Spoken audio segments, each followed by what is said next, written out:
إن الحمد لله نحمده ونستعينه ونستغفره ونعوذ بالله من شرور أنفسنا وسيئات أعمالنا من يهده الله فلا مضل له ومن يضلل فلا هادي له أشهد أن لا إله إلا الله وحده لا شريك له وأشهد أن محمدا عبده ورسوله فإن خير الحديث كتاب الله وخير الهدي هدي محمد صلى الله عليه وعلى آله وسلم وشر الأمور محدثاتها وكل محدثة بدعة وكل بدعة ضلالة وكل ضلالة في النار. Di dalam kajian yang terakhir kalinya menjelaskan tentang apa tadi? Tanda kuburan. Berapa tadi Pak Warno? Tandanya 10 atau 12?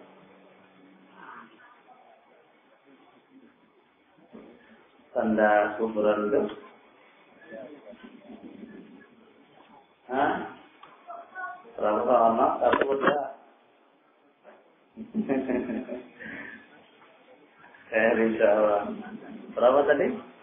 1. Ada menjelaskan 2 ya? Siapa tadi?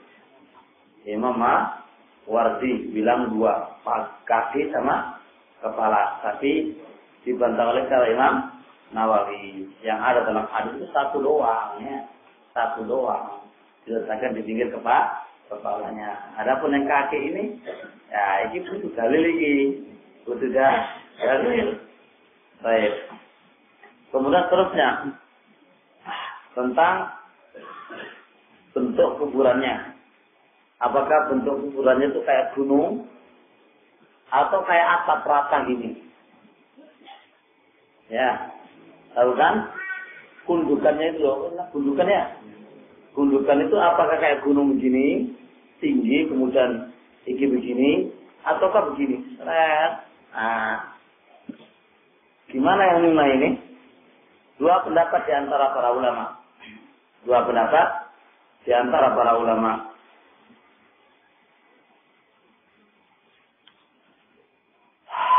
Pendapatnya Malik, Abu Hanifah, yang nyuna itu adalah bentuknya kayak gunung. Ya, istilah bahasa Arabnya musannam, kayak gunung. Jadi musannam. Gimana kayak gunung itu? Ya, atapnya tinggi, tapi begini. Jadi kayak kuburan yang ada itu ya, bentuknya kan begini kan? Jadi nggak sama rata begini. Nah, bukan begini. Paham ini pendapatnya Malik dan Abu Hanifah. Alasannya hadis yang dihasankan oleh Syekh Al-Albani radhiyallahu taala an, ra'aitu qabran Nabi sallallahu alaihi wasallam wa qabra Abi Bakar wa Umar musannama. Aku melihat kuburan Nabi sallallahu alaihi wasallam, kuburan Abu Bakar dan Umar itu musannama. Musannama itu ya kata itu. Kayak gunungnya. Gunung itu kan ada tinggi sekali kan? Nah, itu mendasar. Nah, ini sunnah. Sebab kuburannya Rasul itu musannama, Abu Bakar, Umar itu musannama. Loh sekarang kok? Sekarang nggak bisa dilihat Pak. Karena sudah rata. Dulunya ketika ditimbun itu bentuknya itu musannam. Untuk sofa, kalau sofa patung musannam bisin ya, musannam itu bisin. Kalau pendapat Syafi'i, afdolnya itu bukan musannam tapi musaffaha, kayak atap. Nah, kayak atap itu jenenge musaffaha, kayak atap, Nah, ini pendapat Imam Syafi'i rahimahullah taala. Tapi hadis yang dipakai oleh Imam Syafi'i itu semuanya lemah. Semuanya lemah. Dilemahkan oleh Imam Baihaqi rahimahullah taala dan juga yang lainnya. Ingat, dilemahkan oleh yang lainnya hadis lemah. Idan sunnah, as-sunnah pakai apa? Musannam. Paham ya? Musannam. Jelas ini insyaallah. Sudah jelas? Baik. Jadi bukan tasdi' bahwa ini kayak kasih Atasnya ini nggak ada lincipnya, rata, nggak tinggi, wala nggak rendah. Itu jenenge musabbah, tasbih. Tapi hadis dalam lemah, ingat, dilengkap dalam membagi dan juga ya yang lainnya. Idan apa yang sunnah pakai musannam. Apa yang salah? Jelas? Baik. Kemudian setelah itu,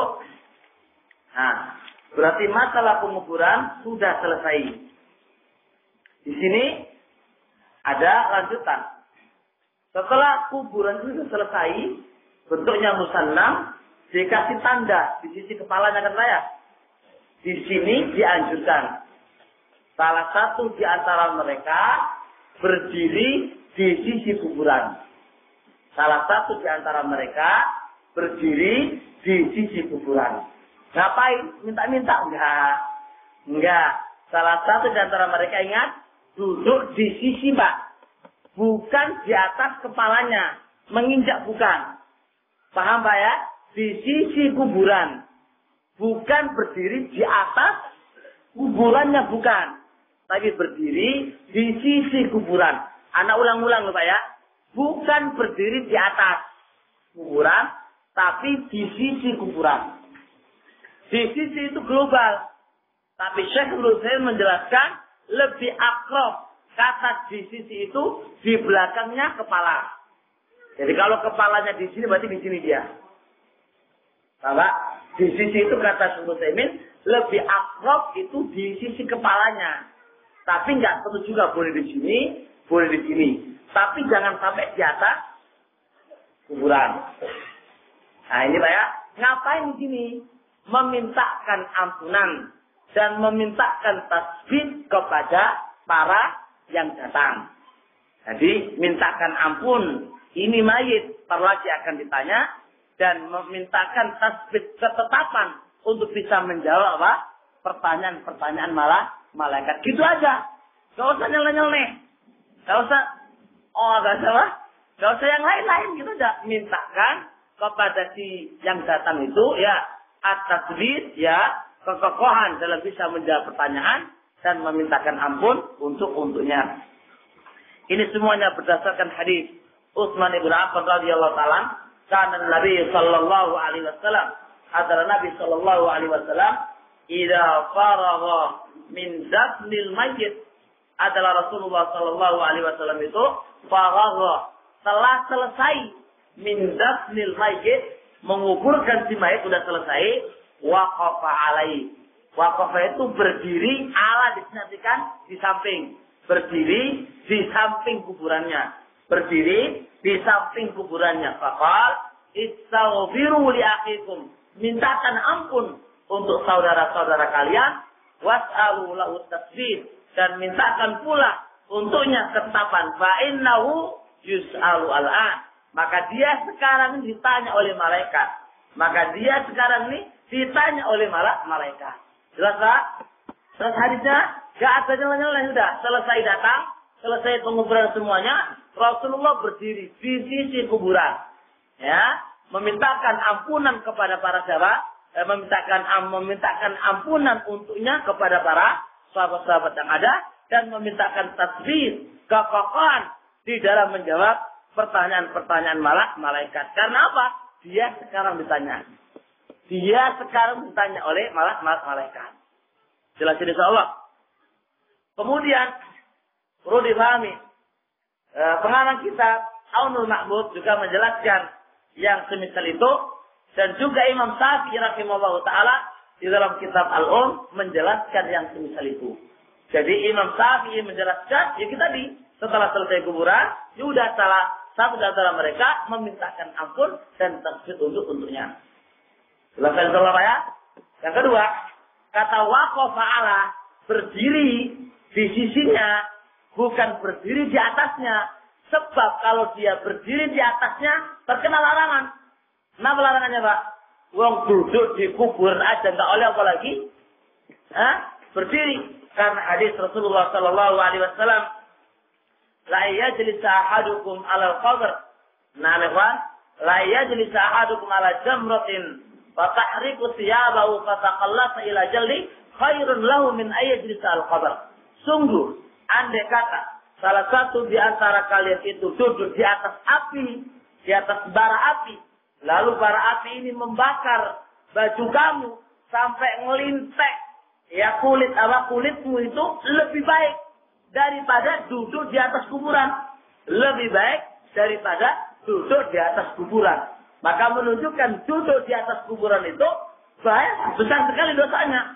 Sampai diungkapkan oleh Rasulullah Sallallahu Alaihi Wasallam, mendingan duduk di atas api, kemudian terbakar baju kita, kemudian terkelumpaslah kulit kita, itu mendingan daripada duduk di atas kuburan. Lah kalau ada kata dia berdiri di atas kuburan, apa nggak kena? Kena, sama aja. Artinya menginjak-injak kuburan. Oleh karena itu Imam Nawawi pun duduk di atas kuburan hukumnya haram, bersandar pada kuburan hukumnya haram. Jadi itikaf bersandar kan ngelindai kuburan itu hukumnya haram.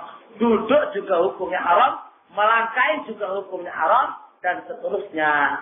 Jadi kemana-mana waqafa ala keterangan ulama itu di sisi kuburan, bukan di atas kuburan. Jelas saya? Dan ini menyelisih zahir. Meskipun makna zahir ala di atas kuburan, tapi kita butuh memahami ini dengan pahamnya para ulama. Bukan sesuai dengan zahirnya hadis. Dan butuh dikompromikan antara hadis satu dengan hadis yang lainnya. Antara hadis dengan hadis yang lainnya.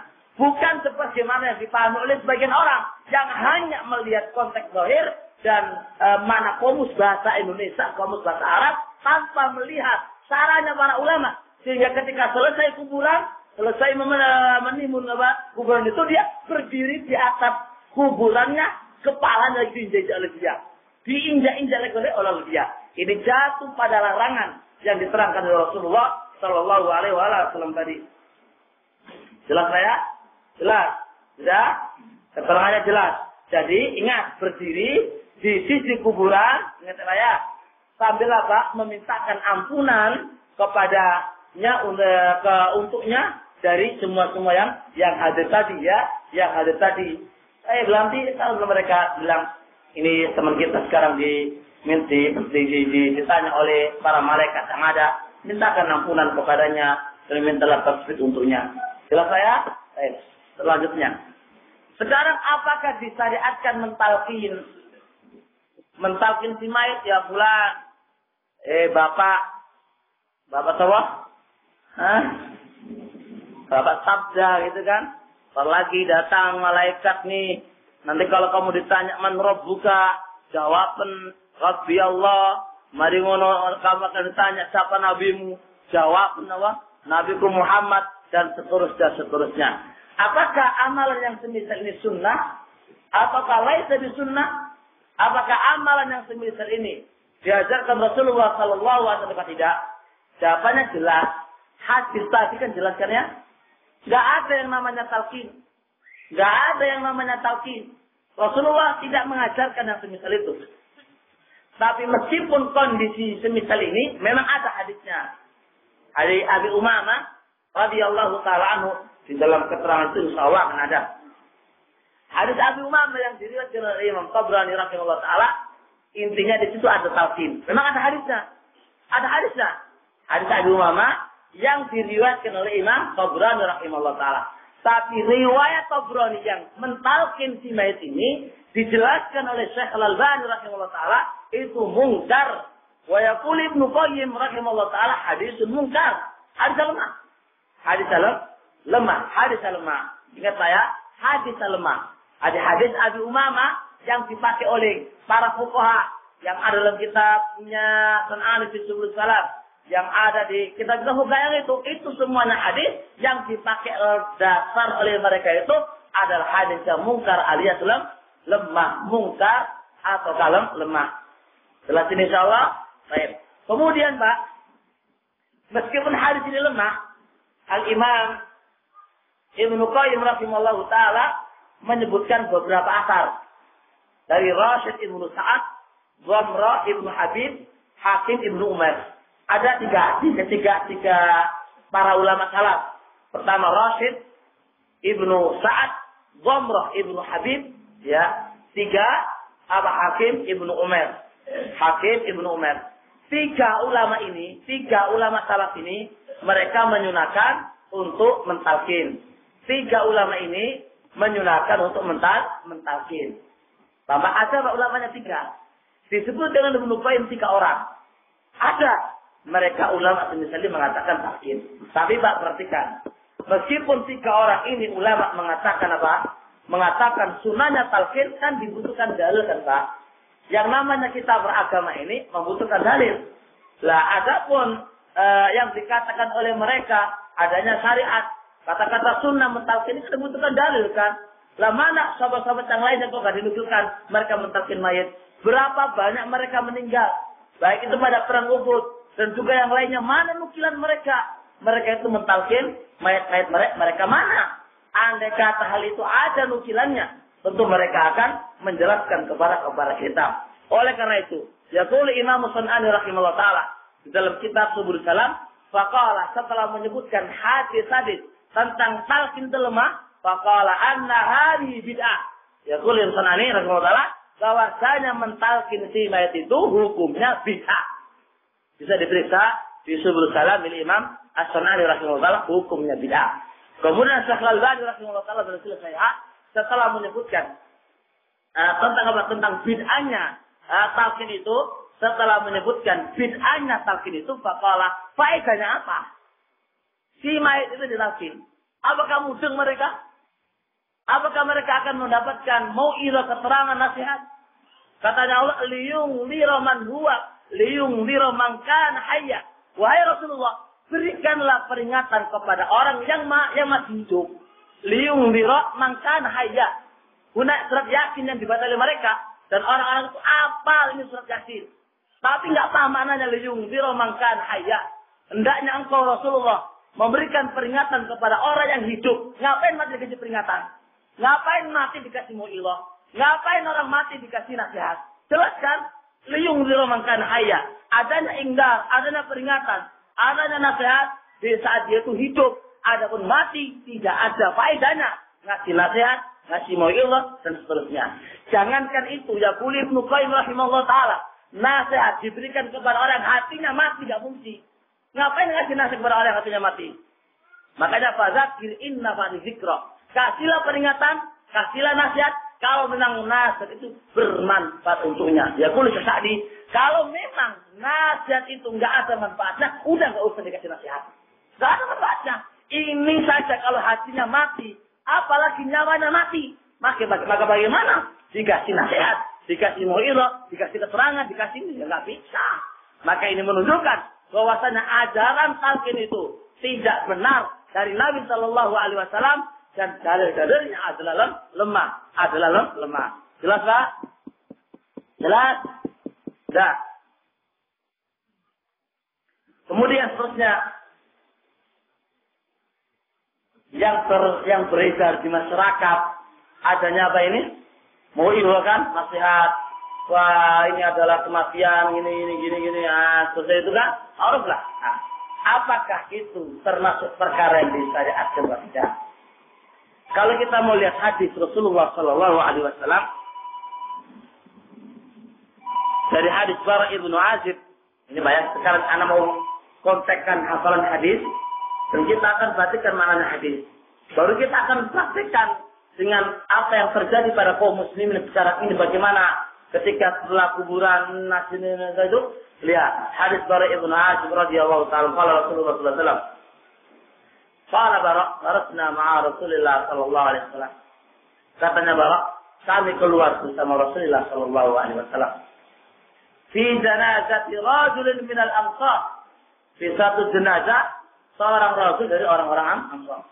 Lihat Rasul ini, kami keluar, kata Bara ibn Azib, kami keluar bersama Rasulullah sallallahu alaihi wasallam. Fi janazati rajulin minal ansar. Fi satu jenazah dari seorang rasul dari orang Ansar. Fantahaina ilal qabr. Kami pun sampai ke kuburan. Lihat. Walamma yulhad. Nah, ketika mayit dimasukkan ke liang lahat. Tadi kan. Walamma yulhad. Tatkala mayit dimasukkan ke liang lahat. Fajalah Rasulullah. Rasulullah duduk. wa jalasna ma'a.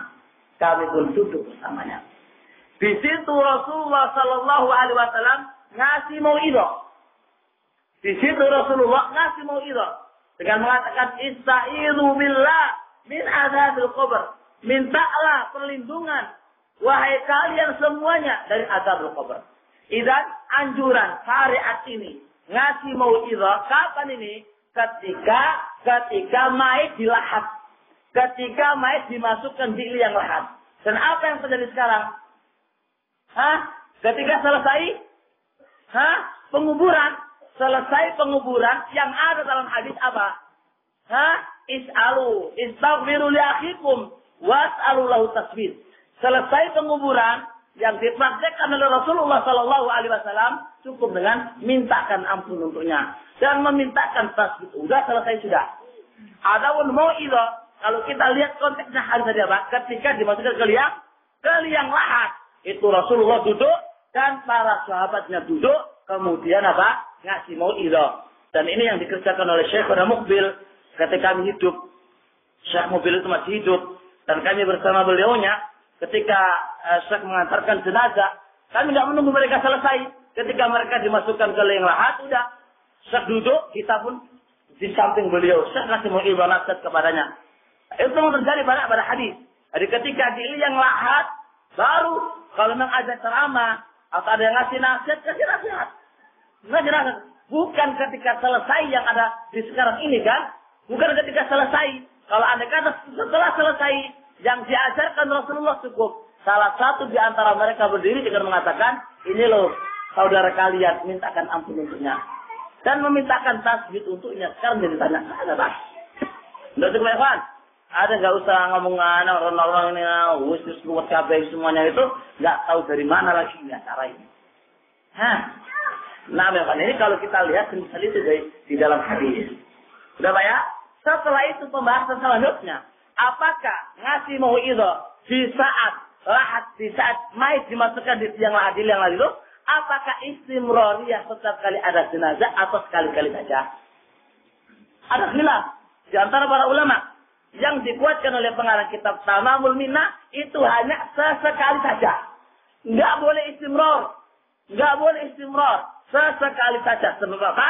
Yang dikerjakan Rasulullah itu ternyata enggak setiap saat. Enggak setiap ada mayit Rasulullah memberi peringatan. Enggak setiap ada mayit Rasulullah ngasih peringatan. Tidak. Wa innama sesekali saja. Sekali-sekali saja. Di saat itu dibutuhkannya. Apa yang terjadi sekarang di kita? Setiap saat mayit ada Samsul ngantuk ya. Saat ngantuk ya. Nih ada acara pelolos atau nggak tahu ya kalau itu yang ada dalam hadis. Sudah acaranya selesai penguburan, acara mau'izah udah dulu kan? Iya. Ditambah lagi pendino, sampai nggak temu dinnya itu nggak pernah.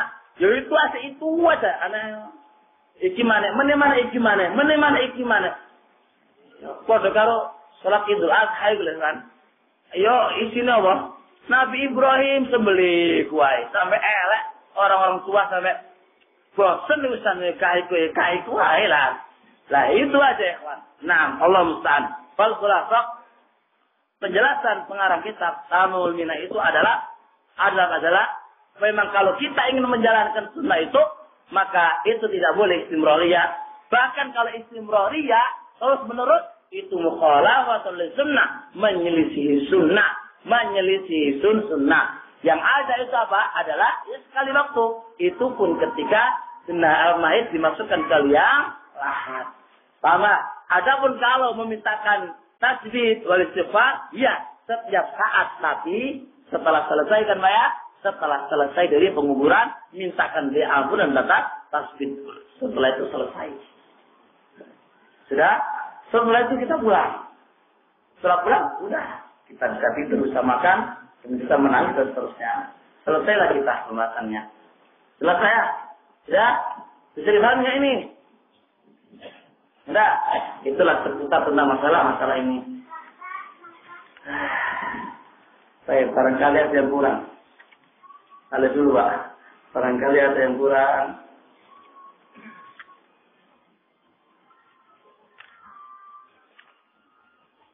Nggak ada Pak, sudah selesai. Jadi Pak sudah selesai.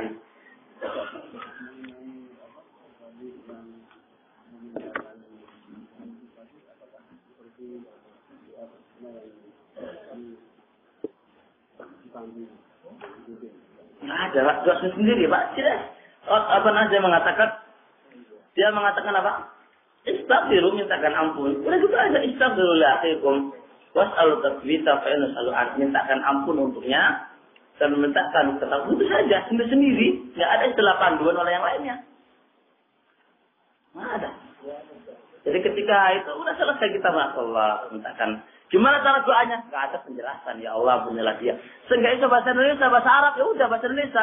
Ya Allah, ampunilah dia, ya Allah. Kokohkan dia dalam menjawab pertanyaan. Selesai sudah. Lalu nggak ada keterangan, doanya gimana? Nggak ada keterangan. Sepenting mintakan ampun dan kokohkan dia dalam menjawab pertanyaan. Karena ini namanya fitnatul qabr, bisa kita menjawab dari kuburan nanti. Gitu loh. Nah, yang santri bertanya belakangan.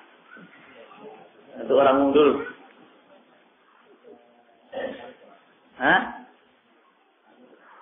Apa Ustaz? Pembahasannya ada yang kurang, yaitu cara membawa mayat. Oh, ini sudah.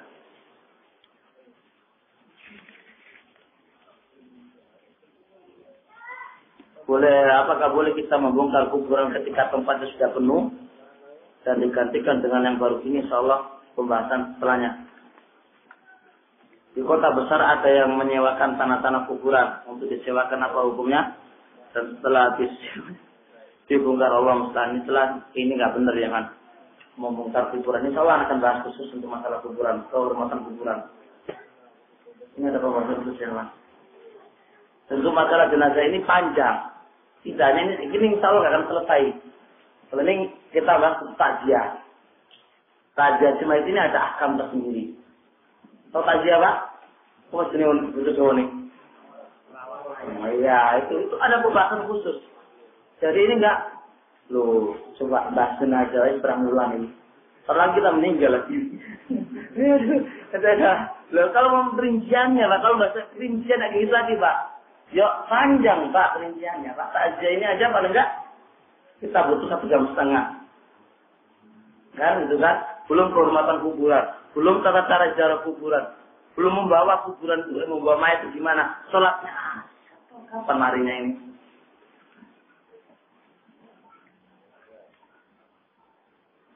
Apa lagi? Kapan akhwat itu boleh diziarah kuburan? Ini pembahasan masalah ziarah ini. Fal khulasa untuk hadis Rasulullah kuntu na'itukum an ziyaratul kubur fazurwa. Saya dahulu melarang ziarah kubur, maka sekarang ziarahilah. Hadis ini umum, perintah ziarah baik untuk laki-laki maupun untuk wanita. Berdasarkan ini pula bolehnya wanita berziarah ke kuburan. Kemudian di sana ada hadis la'anallahu za'iratul kubur wa la'anallahu zawwaratul kubur.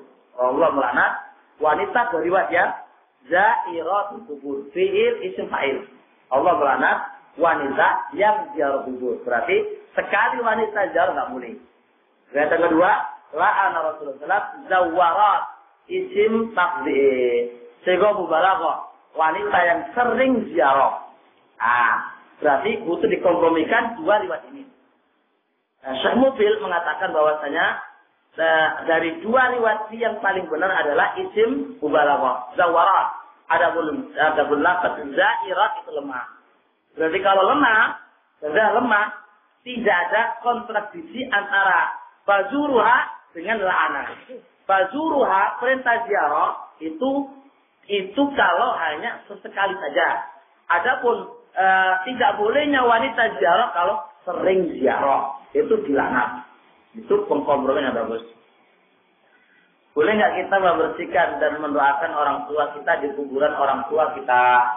Inilah nanti masalah ini. Fatwanya jadi fatwa Daimah, kalau mau mendoakan khusus datang ke kuburan orang tua khusus, ini nggak ada tandanya. Nggak pernah ada contohnya.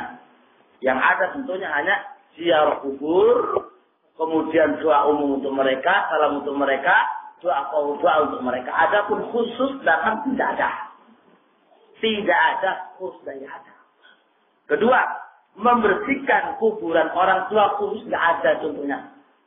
Cuma Syekh Nusayr menjelaskan kalau andai kata kuburan itu dibersihkan secara umum berjamaah semuanya tanpa terkhusus tidak mengapa. Dia termasuk maslahat untuk kuburan. Tapi nggak boleh indah-indah ya, ingat-ingat ini ya. Tapi kalau pengkhususan untuk kuburan orang tua gini-gini nggak ada. Zin ala ada fazuruha am. Kapan waktunya? Di kapan waktunya, sore siang terserah, hari apa terserah. Bagi yang mentaksis kubur ziarah kubur itu Jumat Legi, Jumat Kliwon, apa Wage, apapun, apa Bu Pahit, Bu ngerti ya kan? Ya, Jumat ada Jumat Pahit ya Pak ya? Kan lagi ada, Pahit ada Pak ya? Itu semuanya nggak ada dalil Pak. Yang ada dalam hadis fazur wa umum mutlak. Kapan waktunya? Itulah yang dijelaskan oleh Syekh Nusayr rahimahullah dalam kitab Fathul Jalal wal Ikram, itu umum, nggak ada takhid. Waman qayyada, siapa yang mentakhid ziarah fi waktin maksus, di waktu yang dikhususkan, jam khusus, tahun khusus, semuanya ini adalah mukhalafatus sunnah, menjadi sunnah. Ayo orang mau hari raya, jangan kondisi, Pak, mau foto Pak, lain batin Pak, ibu ono dari ini. Apakah disyariatkan mengangkat tangan ketika mendoakan mayit? Di dalam hadis tidak ada penjelasan. Tidak ada penjelasan hukum asal, tidak ada penjelasan untuk mengangkat mayit. Andai kata mengangkat tangan ketika mendoakan mayit itu masruh, tentu ada nukilan dari kepada kita. Nanti mana nukilannya? Karena mengangkat tangan ini kan perkara apa? Ya memang ada dari umum.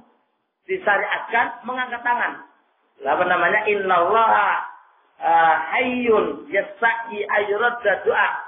Ada Allah itu malu kalau menolak doanya orang yang berdoa ketika dia mengangkat tangan itu. Allah malu. Itu kan umum. Tapi praktek yang ada sekian lama, mereka itu mengadakan jenazah dan yang lainnya. Mana nukilannya mereka mengangkat tangan ketika mendoakan mayit? Ini membutuhkan tasbih, membutuhkan dalil untuk itu. Bagaimana cara mengkafani orang yang mati karena tenggelam, yang tubuhnya sudah keras sehingga tidak bisa diluruskan? Ya fattakullah, maka seluruh jauh mari kawin ini berlalu mana? Lah terus bicara nih, caranya nanti lebarkan kain, tambah kain, selesai sudah.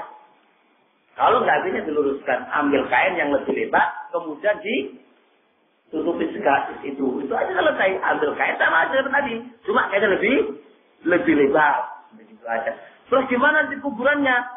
Ya kalau memang nggak memungkinkan, ya akan dilebarkan. Nggak memungkinkan, teman-teman dilebarkan dikit ya Pak. Jangan dipatahkan ya. Jangan dipatahkan. Kalau bisa dipatahkan karena kasrul admil mayyit kakasri admil hayy.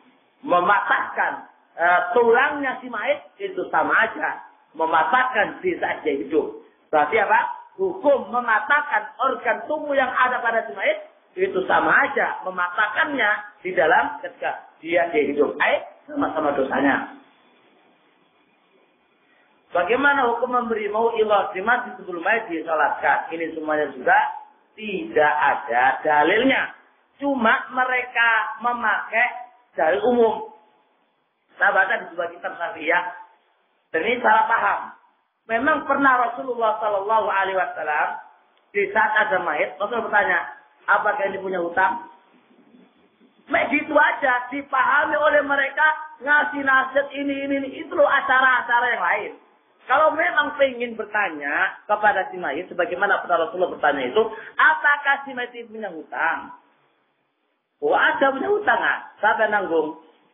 Itu aja selesai sudah. Saya ya udah salatkan. Nggak ada acara lain gini. Itu loh kakek itu jenis sopan. Itu jenis sopan santun gitu itu. Tapi sopannya wong Jawa. Sopannya wong Jawa. Sopannya sarah. Itu jenis dari ambil potongannya dalil, tapi dijabarkan oleh mereka. Penjabaran ini dipahami diri-diri.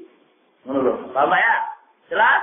Kalau memang ada memang, tapi itu nggak istimror. Sesuatu saat Rasul tanya, mungkin pernah ada kabar dari Rasulullah. Ini punya hutang Rasulullah. Rasulullah nggak mau nyolati. Itu aja sudah. Itu. Apalagi dalilnya apa? Idza ra'aitum fil masjid fasadu lahu bil iman gitu kan. Apabila engkau melihat selalu di masjid, saksikanlah dia itu adalah keimanannya. Ini hadisnya dalam maka Al-Bani ini maudhu ini dan tidak ini. Dipakai dalil tadi selalu di masjid itu iman zen orang pasti. Apakah hukum meletakkan mayat di dalam peti ketika dikuburkan? Yang ada di dalam keterangan tadi itu nggak usah peti-petian yang dimunuh-buahi. Makanya apalagi Umar mengatakan tadi apa? Peti kan tambah larang tuh biayai. Izaatul malaki, acaranya anu lagi. Ono mane peti semas, peti opo lagi larang. Ini semuanya izaatul mal.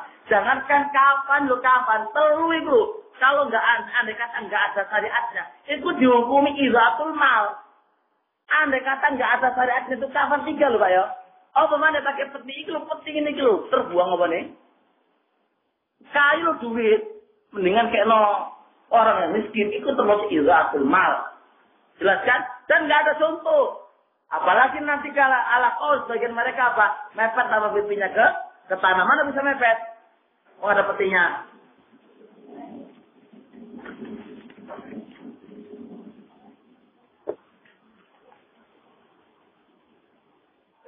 Orang yang mengatakan jenazah di depan atau di belakang, nggak ada masalah, ada hadisnya.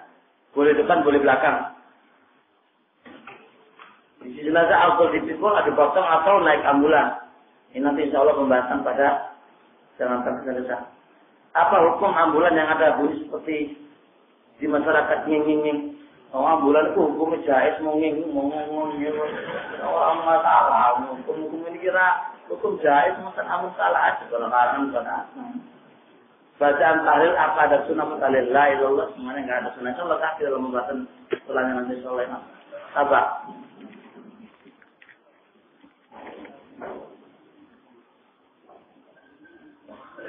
Ustaz Aban ada dasar yang mendoakan mayat disuruh sudah jelas. Apakah ada hadisnya Ustaz yang lubang-lubang mayat disuruh menyumbat dengan kapas?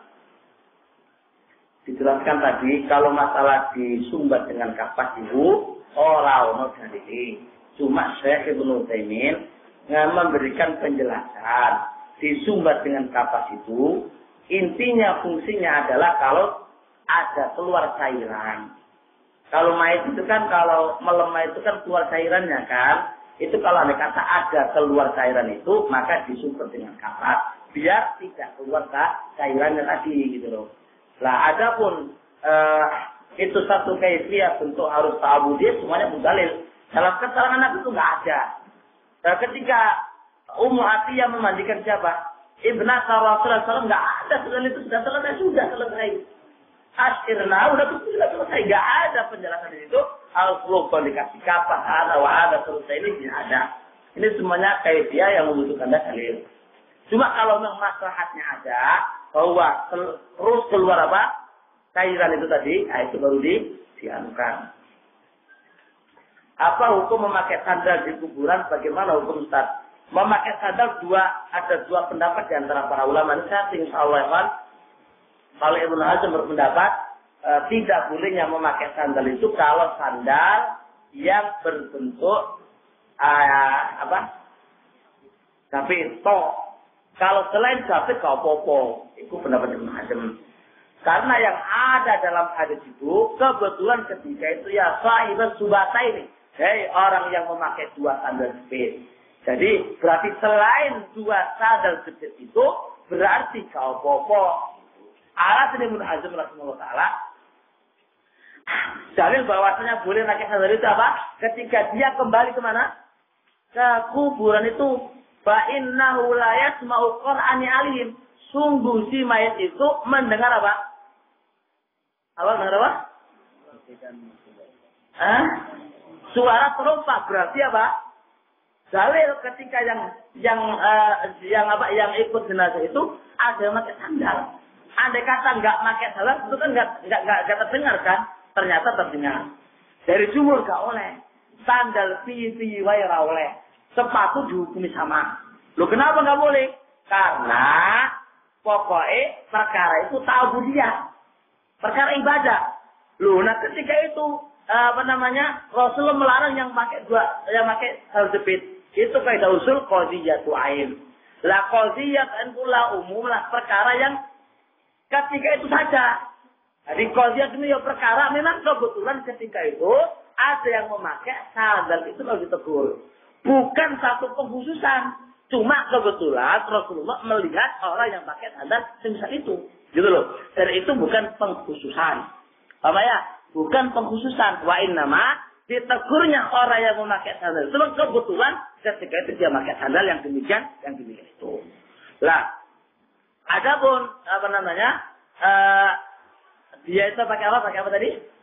Pakai terompa. Ini enggak mesti di kuburan. Bisa jadi di luar kuburan dia pulang dia kedengaran. Itu masih muhtamal. Jadi enggak mesti sandal itu masuk ke dalam area kuburan, tidak. Bisa jadi itu diletakkan di luar. Nah, ketika mereka meletakkan di pintu itu, lalu mereka pulang, si mayit itu mendengarnya. Lah, inilah pendapat yang paling kuat. Sebab dalil yang dipakai oleh Ibnu Hazm itu masih ada ekstremal yang banyak. Faedah idza tasarrafa al-ihtimal batal istidlal. Kalau andai kata itu dalil yang memiliki banyak kemungkinan, batal istidlal demikian ini. Maka pendapat yang paling kuat tetap di kuburan itu tidak boleh memakai apapun bentuk sandal. Paham ya?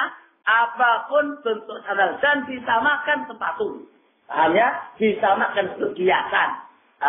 Paham ya? Ini adalah pendapat jumhur para ulama. Adapun dari ulama tadi terbantah.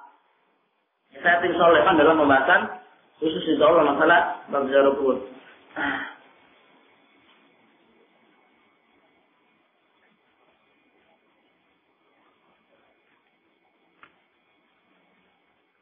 Terkadang dalam penguburan di musim kemarau setelah datang musim hujan, kuburan tersebut ambles ke dalam atau jeblong.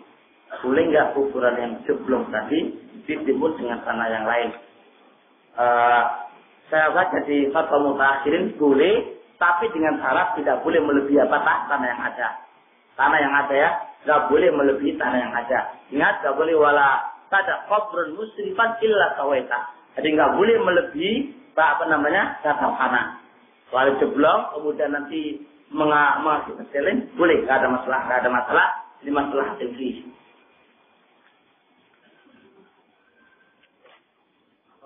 Santri nanti aja, insya Allah. Apa hukumnya memberi pengumuman ketika ada orang meninggal yang diumumkan lewat pengarat saudara? Ini ada dua dalil yang Rasulullah naha anin nahi. Rasulullah melarang tentang nahi. Nah itu mengumumkan mayit. Yang kedua, di sana ada hadis Rasulullah Rasulullah SAW Najasyiyah, Rasulullah mengumumkan jenazahnya Raja Najasyi. Dua dalil yang akhirnya ada kontradiksi. Yang pertama Rasulullah larang nahyu, dan yang kedua Rasulullah memberikan penjelasan, pernah memberitahukan tentang jenazah si mayit. Maka pendapat yang benar di antara para ulama, dan ini salahnya para ulama ini, larangan nahyu itu adalah larangan khas kalau bentuknya kayak orang jahiliyah. Paham? Gimana? Bentuknya kayak jahiliyah.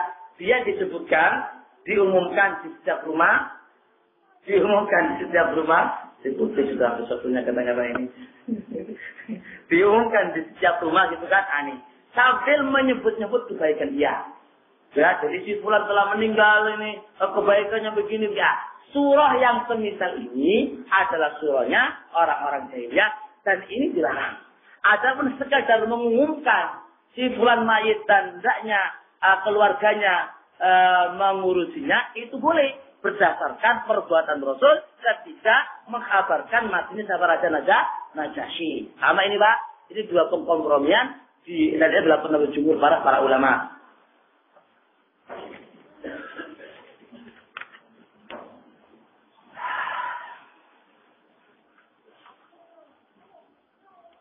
Ini pertanyaan anak santri ini ya. Insya Allah nantilah. Atau kan ketemu terus sama kita orang insya Allah.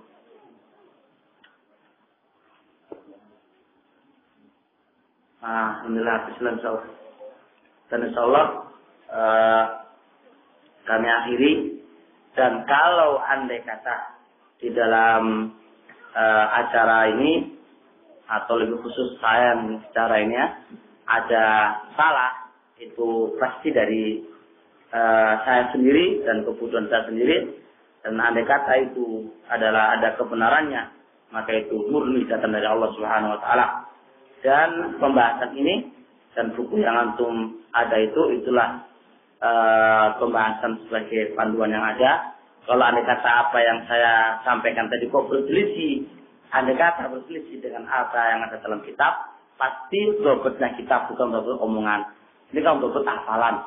Kaidah masalah hadis ketika bertabrakan antara apa? Hafalan dengan tulisan. Maka apa? Lebih dulu kenapa tulisannya? Li'annal hifdha khawan. Hafalan itu suka bujuan. Khawan itu isim mubalaghah, suka bujuan. Jadi hafal itu suka bujuan. Jadi kadang-kadang koyok-koyok itu benar tapi kadang-kadang salah gitu loh.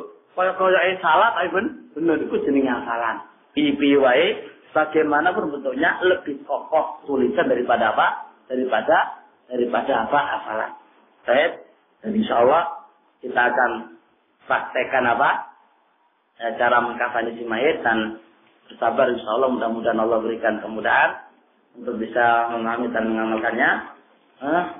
Kalau di gambar ini benar bukan? Tahu itu gambar apa itu?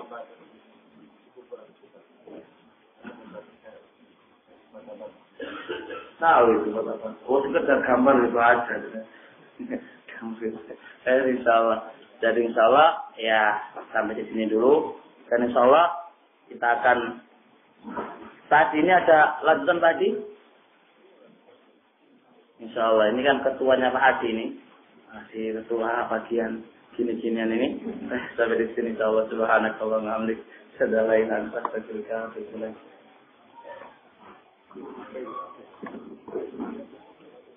Yang mana?